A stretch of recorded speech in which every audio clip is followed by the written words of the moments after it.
フラットポーチの作り方をご紹介します。20分ほどで作れる簡単なレシピになっています。ファスナー付き、中は裏地付きです。大きすぎず小さすぎず、カバンに入れやすいちょうどいいサイズ感になります。それでは作り方を見ていきましょう。表地縦29センチ、横20センチ、裏地縦28センチ、横20センチ。布を補強したい方は接着芯縦27センチ、横18センチを用意し、表地にアイロンで接着しておきます。ファスナーは18センチを1つ用意します。表地の表面を上側にしておきます。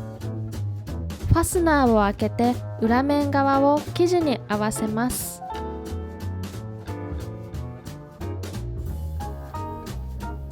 この時生地端から2ミリ開けて合わせます。次に裏地の表面側を合わせます。裏地は表地の位置に合わせます。布端から5ミリの箇所を縫います。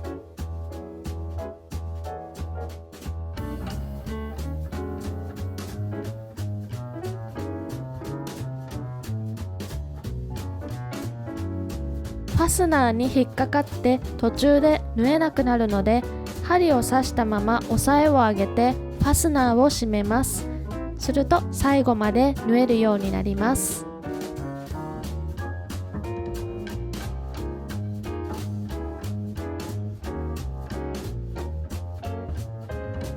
畳み直し、表地とファスナーを合わせます。先ほどと同様に生地端から2ミリ開けて合わせます。裏地も合わせます。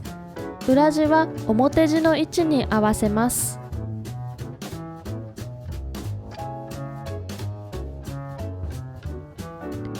布端から5ミリの箇所を縫います。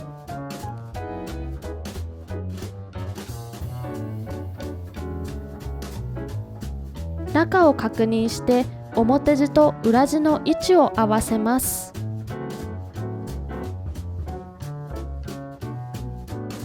合わせたら表地で裏地をくるむように縫い代を畳みます。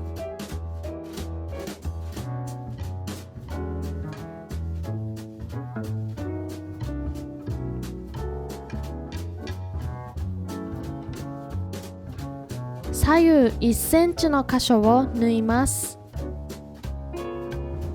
裏地の1箇所に返し口を7センチほど開けておきます。ここは縫いません。返し口から表に返していきます。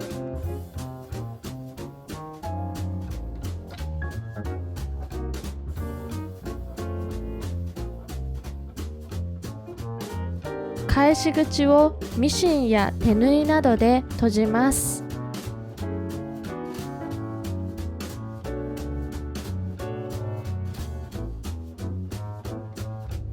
角もしっかり形を整えます。最後にアイロンで整えて完成です。パスポートとのサイズ比較です。スマートフォンとのサイズ比較です。完成形のサイズはこのようになっています。